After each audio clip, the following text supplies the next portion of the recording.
자, 우리 566쪽에 이제 사회정책과 사회제도 갑니다. 566쪽인데, 이 사회정책하고 제도는 일단 민생안 정책이 있는데, 사회시책 중에서 환곡제도가 나오죠. 우리 환곡제도의 시발점 하면은, 환곡이라고 하는 것 자체가 무슨 뜻이에요? 공물을 돌려준다, 이런 뜻이죠. 대여했다가. 요거는 고구려에서는 뭐가 있었냐면은, 진대법이라는 게 있죠. 진대법. 2세기 고국천왕 때 춘대 추납하는 방식이었다. 그러니까 국상 을파소로 하여금 야 을파소 쌀 풀어 해가지고 고국천왕이 어느 날 사냥하러 나가는데 농민들이 울고 있으니까 너 왜 울어? 그랬더니 배고파서요. 그랬더니 야 을파소 쌀 풀어라 해가지고 봄에 대여하고 가을에 추수하면 걷어들이는 거 우리가 진대법이라고 하는데 다른 나라도 물론 당연히 있었습니다. 이런 구휼 기구가. 근데 명칭상 이제 고구려는 진대법이라 이렇게 부르는데 이자는 걷지 않고 원곡만 걷어들이는 겁니다. 이런 전통이 어디로 이어지냐면 고려 시기에 태조 때 흑창이라 그랬어요. 흑창. 14세기 태조 때. 근데 이 흑창이 명칭이 이제 의창이라는 명칭으로 성종 때 바뀝니다. 이것도 옳은 일을 하는 창고다라는 뜻이에요. 그러니까 14세기 성종 때. 물론 성종 때는 상평창도 이제 함께 세우게 되는데 그건 물가 조절 기관이고요.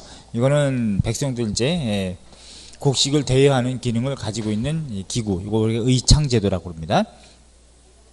그래 놓고 요게 또 어디로 가냐면 조선으로도 이어져요. 조선으로 이어져서 의창이라고 여전히 했던 것이 바로 14세기 말 태조 때부터 쭉 의창이라고 했었습니다. 근데 이거 무이자였어요. 그러니까 이자는 걷지 않고 원곡을 빌려줬다가 가을에 원곡을 받아들이는 이런 형태인데 근데 국가 초기에 의창이라고 하는 창고에 이제 재정이 어려웠기 때문에 이제 다 비었단 말이죠. 하니까 군자창이라고 하는 군자국에서 군자창은 군량미를 쌓아두는 창고예요.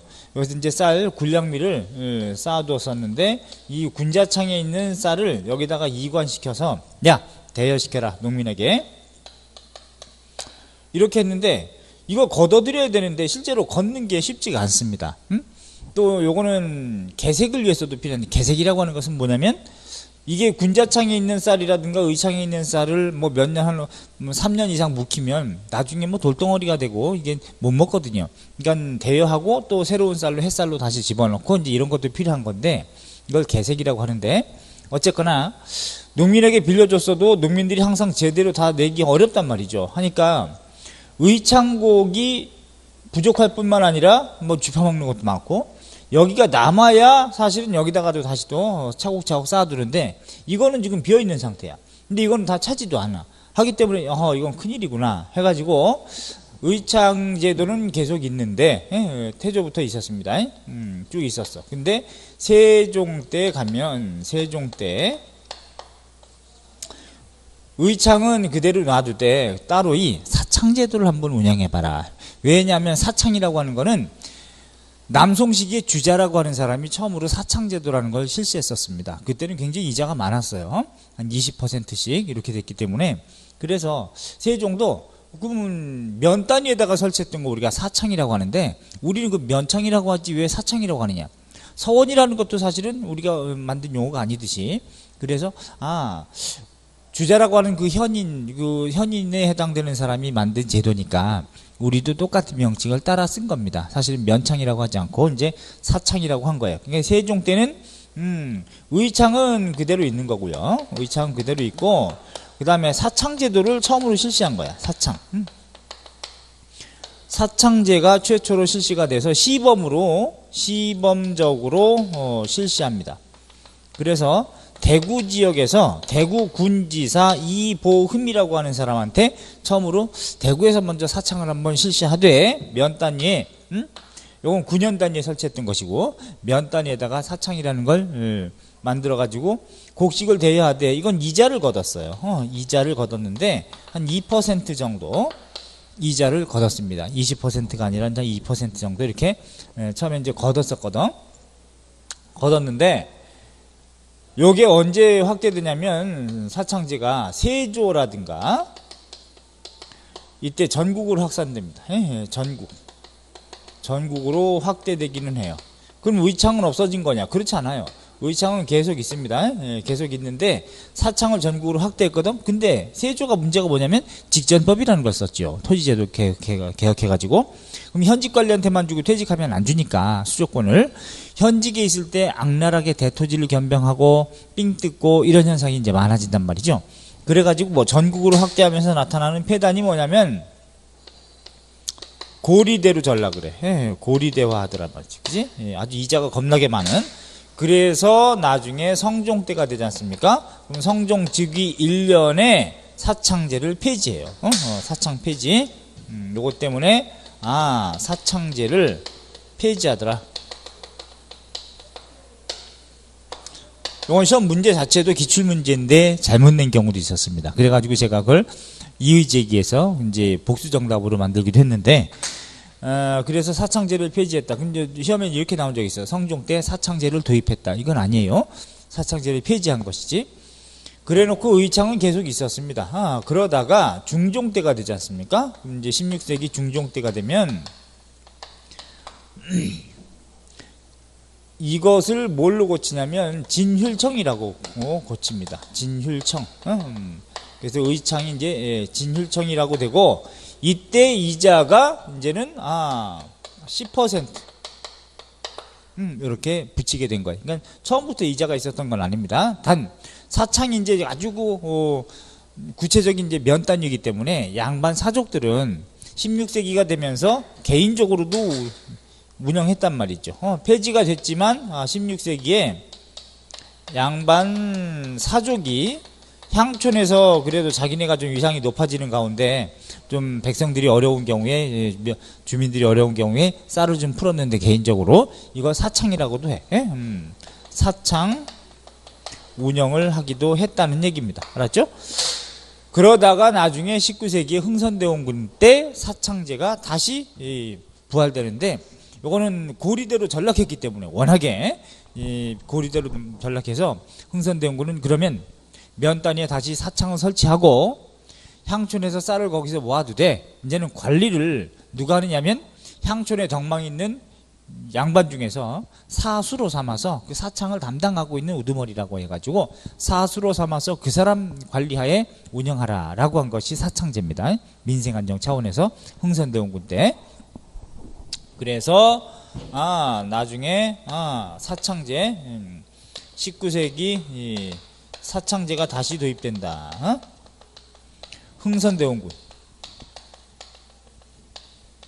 왜냐하면 관리의 부정이 워낙에 심하기 때문에 관리가 운영하지 않고 향촌에 있는 덕망 있는 도덕적인 인사들한테 사수로 삼아가지고 사창을 운영하게 했던 것을 흥선대원군 때 사창이라고 한다. 아셨죠? 이렇게 보시면 돼. 자, 그리고 사회시설 중에 재생원, 요거는 의료기관입니다. 아셔야지? 의료기관.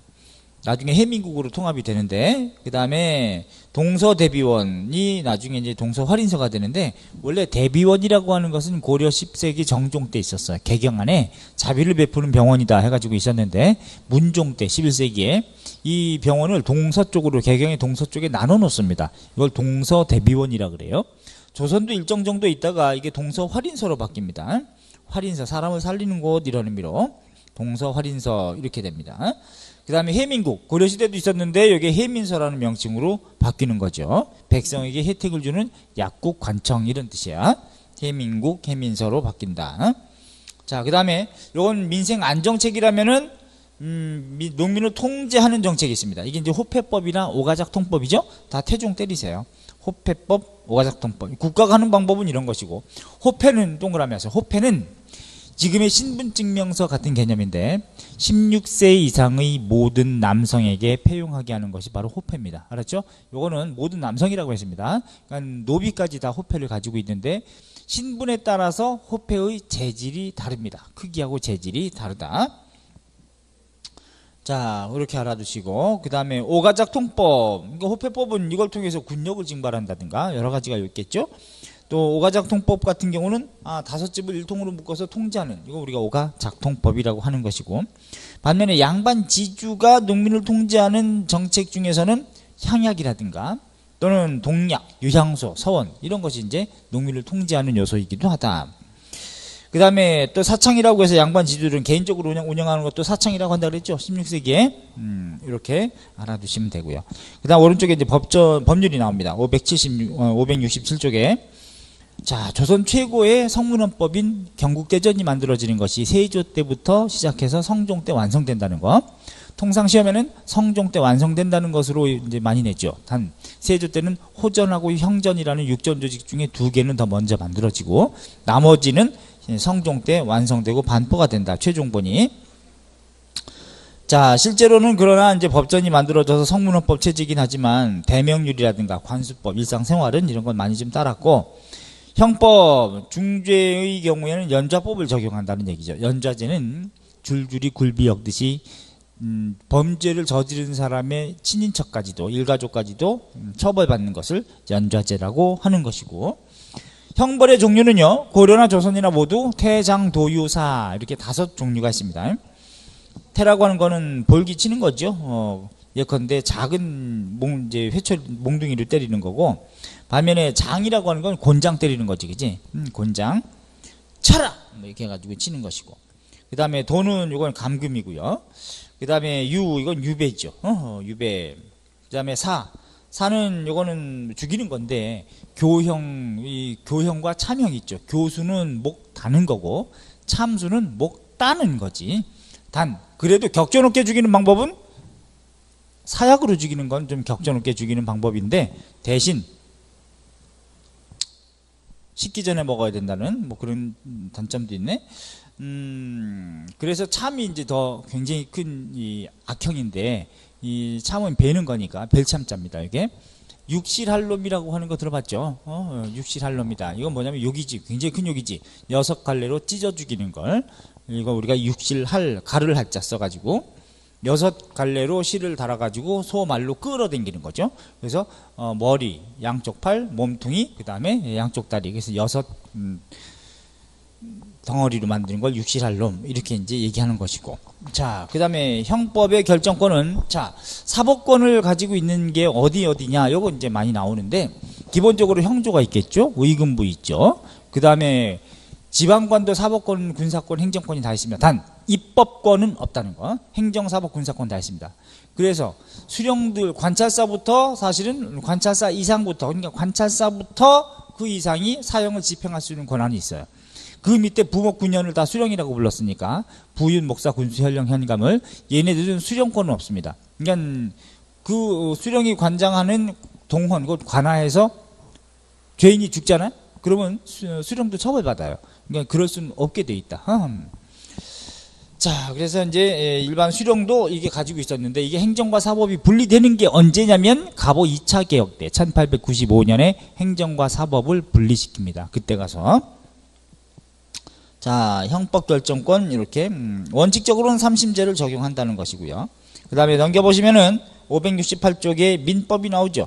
주로 이제 관습법을 많이 사용하는데 적용을 하고 그 다음에 상속분쟁 같은 경우도 좀 많이 보이고 살짝 읽어보시면 되네. 단 16세기부터는 조상의 묘와 관련된 산속문제라고 해서 16세기부터 많이 불거진다는 거. 묘지 선정을 둘러싼 명당 다툼 이걸 산속문제라 그래. 16세기부터. 그 다음에 그 밑에 보면 4번 사법기관이 있습니다. 특징 체크. 중요하다. 조선의 사법기관은 명확히 행정기관과 구분되지 않았다는 거. 그러니까 수령이 다 가지고 있기도 했으니까 다. 단 사형은 관찰사 이상부터 할 수 있을 것이고 중앙에서는 사헌부 중대사건에서 이제 지금의 검찰이죠. 얘네가 관장하는 거고 의금부는 더 중요한 국사범인 경우에 국가적으로 큰 범죄인 경우에는 반역죄라든가 이런 경우는 의금부에서 직접 추국합니다. 왕명 특별 직속 재판기구 의금부지. 그 다음에 형조도 당연히 이제 여기에 해당되고 또 한성부도요. 서울시인데 수도 및 전국에 대한 또 가옥의 수도 치안에 대한 어떤 사법 기능이 있어요. 그 다음에 가옥 재산 분쟁에 대해서도 사법권이 있고 장례원이라 그래서 장학원은 음악학자 써가지고 음악을 관장하는 곳입니다. 근데 장례원은 노예 예자 써가지고 노비소송을 전담하는 곳. 이게 장례원이에요. 그 그 다음에 사헌부, 형조, 또 한성부를 삼법사라고도 부르는데 이건 그때그때 다르니까 옛날 사법고시 같은 경우는 뭐 삼법사, 사관 뭐 이런 거 다 어디에 해당되는 관청이 소속되는 것이 어디냐 이렇게 물어보기도 했는데 이건 그렇게까지 알 필요 없어요. 그 다음에 지방에서는 관찰사와 수령도 사법권을 행사했다는 거. 이게 분리되는 게 언제라고? 1895년 갑오 2차 개혁 때 분리된다는 거. 신문고는 요거는 태종하고 영조만 때리십시오. 태종 때 처음 설치했는데 이거는 사실은 태종 때는 억울한 일을 호소하기 위한 것이 아니고 아주 위급한 일이 있을 때 우리 동네에서 반역하려고 하는 역모라든가 그런 기미가 보였다. 그럼 잽싸게 와가지고 급하니까 북을 두드려라 해가지고 설치했던 것이 신문고입니다. 근데 이게 이제 영조 때는 이제 억울한 일이 있을 때도 호소하라 이런 의미로 이제 달아둔 게 신문고죠. 부활된 거. 영조, 태종하고 영조만 때리세요. 그 다음에 오른쪽에는 가족제도의 변화와 혼인 이런 게 나오는데, 자, 가족제도는 기본적으로 우리는 전통이 뭐냐면 중국의 성리학의 영향 이전에 삼국 고구려나 고려나 조선 전기까지만 하더라도 서류 부가혼, 곧 남기 여가혼 형태입니다. 서류라고 하는 건 사위가 머무른다. 어디에? 부가, 아내 집에 머무르는 거. 이게 서류 부가혼이라고도 그래. 그러니까 처가살이하는 풍습이 대다수였어요. 16세기까지도. 율곡 이도 아버지 집이 어디냐면 저기 경기도 파주입니다. 친가가. 그런데 엄마 집은 어디예요? 강릉이지. 그치? 오죽헌. 거기서 태어나서 거기서 자라고 그런다고. 그래서 야 신사임당 율곡의 엄마는 엄청난 오픈된 시어머니를 가지고 있었나. 그게 아니고 그때 분위기가 그래. 시대 분위기가. 알았죠? 더군다나 또 달성손 씨로 결혼을 장가 들어간 사람이 바로 이제 여강희 씨. 예컨대 회제 이연적의 아버지는 바로 경주로 거기 장가 들러가거든요. 거기서 태어난 게 바로 이 회제 이연적입니다. 그러니까 처가에서 또는 외가에서 굉장히 많이 태어나고 자라고 했던 분위기가 요때다. 그럼 이게 바뀌는 게 언제냐? 여기 남성 중심으로 이제는 그래서 장가 간다, 장가 든다는 말 한다 그랬죠? 남자가 여자 집에 들어가는 장인 집에 들어간다. 이게 장가 간다, 든다라고 하는 뜻이에요. 그러니까 장인 장모가 막 먹여주고 입혀주고 용돈 주고 막 공부 다 시켜줬는데 과거는 계속 낙방해. 그럼 자세 정말 안 나오는 거죠. 모양 빠지는데 그러니까 이제 창피하고 쪽팔리니까 내가 꽁벌이 서말만 있어도 처가살이 안 할 텐데 이런 말하고 또 스트레스를 많이 받았어요. 그 문집에도 나옵니다. 그래서 화장실하고 뭐 처가는 멀수록 좋다 뭐 이런 얘기도 나중에도 나오기도 하고. 근데 17세기 이후가 되면 거꾸로 됩니다. 친형제도에 의해서. 친형제도라는 게 뭐냐면 친가에서, 남성 친가에서 여성을 맞이아들일 영자. 그래서 이제 시집 간다는 말하죠. 시댁에 들어가는 거야. 여자가 생판 모르고 생뚱맞고 낯설은 남자 집에 가가지고 갔더니 시어머니, 시할머니, 시고모, 시누이, 시동생, 뭐 시아주버니, 이거 한 20명씩 돼. 대가족 제도로 환장하는 거죠. 거기서 위세 있는 집에 가면 그래도 아래 것들이 다 하지만 개뿔도 없는데 뼈다구만 강조하고 이런 집은 정말 힘든 거지. 자, 어쨌건 남귀 여가혼은 이런 것이다. 그래서 이제는 17세기 이후부터는 여자는 남자 발바닥에 때로 전락합니다. 그러니까 이게 사실 우리 고유한 전통이 아니고 중국의 영향이에요. 이 친형제도라고 하는 게. 그 다음에 자녀 균분 상속하는 거. 이거 언제까지? 16세기까지 균분 상속이다. 고려는 당근이고 조선 16세기까지도 균분 상속제였고, 자녀가 또 윤회봉사더라. 윤회라는 건 돌아가면서 모여서 받들 뽕 제사사. 부모 제사를 받드는 거를 얘기하는 거고, 여성의 재산도 보장이 돼가지고 시집을 가도 여자 재산은 확실히 보장을 받았고, 또 예컨대 시집 갔는데 몸종을 데리고 가잖아요. 근데 여자가 죽었어. 사망을 한 경우에 몸종은 다시 본집으로 돌려보내는 이제 이런 전통이 있는 겁니다. 그 다음에 율곡 선생 이의 분재기에도 마찬가지로 균분 상속이 일반적이고, 만약에 제사를 받드는 자식인 경우에 비용 차원에서 조금 더 주는 건 있습니다. 그건 합리적인 거죠. 그러나 17세기 이후부터는 부계 중심의 가족 제도가 정착하더라. 그래서 이제는 부계 중심의 어떤 가부장적 가족 제도가 확립된다 그러지. 집에서 아버지가 짱이라고 하는. 그러면서 이제 적서차별도 심해지고 적자면서 장자가 중심이 된다는 거고, 그 다음에 친형제도가 정착이 되고 입양이 일반화되더라는 거. 양자를 드리는 게 일반화된다. 그러니까 임진왜란 이후라고 통상 보시면 돼요. 아셨죠? 자, 넘겨보시면 조선은 성리학적 질서가 강화됐을 때 뭐 효나 정절을 강조하고, 그치? 과부의 재혼이 금지되고, 강상죄는 엄벌하고, 강상죄는 3강 5상에 저촉되는 죄를 강상죄라 그래. 유교 도덕적으로 아주 문랄한 짓을 했을 때, 또 효녀와 연려를 표창하고 수절을 강요하고, 이런 게 이제 17세기 이후에 강한데, 혼인 풍습 같은 경우는 일부 일처제입니다. 쌤 일부 다처제 아닙니까? 일부 일처제인데 축첩이 허용됐다는 거죠. 첩을 둘 수 있게끔 허용됐다. 대신 두어도 되고 안 둬도 되고 이런 건데, 일부 일처제입니다. 그래서 처와 첩의 레벨은 다른 거죠. 조강지처라는 건 뭐냐? 조강이라는 건 아주 기장이라든가 아주 어려운 작물을 먹고 힘든 시기를 같이 겪었던 처를 조강지처라고 하지. 그지? 조강지처. 자, 그건 이제 버리면 안 된다 이런 말 하잖아요. 그 다음에 서월 같은 경우는 과거 응시는 가능하다고 표현할 수 있는데 문과 응시는 금지 제한됐다는 거. 금지됐다. 무과나 잡과는 가능했다는 걸 알아두시면 돼요. 자, 그 다음에 혼인 연령은 법적으로는 연령은 뭐 남자는 15이고 여자는 14살 때부터 결혼이 가능하다. 응? 자, 그 다음에 밑에 가족제도의 변화, 뭐 있어요? 박스 있죠? 별표 하시기 바랍니다. 별표. 지금 제가 얘기해 드린 부분이기 때문에 따로 하진 않겠습니다. 아주 중요해. 가족제도, 도표. 570쪽 도표. 아주 중요하다고. 적어 드릴게. 또 까먹을라.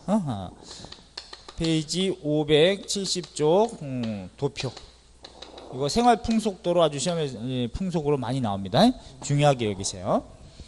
자, 그 다음에 오른쪽에 사료 있죠? 제가금지. 이건 15세기 아예 법으로 그렇게 되어 있습니다. 제가금지법, 서울차대법. 그 다음에 밑에 보면은 또 밑에 분재의 유형, 재산을 나눠준 유형이라는 뜻이죠. 요것도 읽어보시고, 봉사, 받들 뽕 제사사. 예컨대 제사 같은 경우에 신부에 따라 다릅니다. 근데 평민 같은 경우는 일대봉사입니다. 원래 일대봉사는 부모만 제사를 지내게 돼 있고, 신분에 따라서 제사 지내는 범위가 좀 계속 높을수록 올라갈 뿐이지, 원래 국법에 의하면 평민들은 일대만, 부모만 제사 지내도록 되어 있어요. 조선 시기에. 이렇게 보시고, 그 다음에 나머지는 한번 살짝 읽어보시되, 인구 변동은 뭐 굳이 따로 살짝 읽어만 보시면 되고 따로 안 보셔도 될 것 같아요. 물론 조선 후기로 갈수록 인구는 계속 증가한다 이렇게 알아두시고요. 자, 제사까지 우리 제례 같은 것도 있죠. 특히 종묘제례 같은 건 여긴 종묘제례 같은 경우도 이게 제례 자체가 세계 무형유산으로 유네스코 등재됐으니까 그런 것도 좀 알아두시고. 자, 그 다음에 이제 인구 변동을 지나서 어디가 나오냐? 574쪽에 뭐가 나오냐면 조선의 문화가 나옵니다. 조선의 문화 파트는 우리 다시 또 처음부터 새로운 마음으로 시작해야 되니까 잠깐 쉬었다 갈 텐데, 이 조선의 문화는 문화재는 반드시 시대 파악하는 재료로 시험 문제 나온다는 걸 염두에 두시되, 학자들이 주장하는 바가 어떤 건지, 책이 어떤 건지 이거는 암기가 필요하죠. 사실은.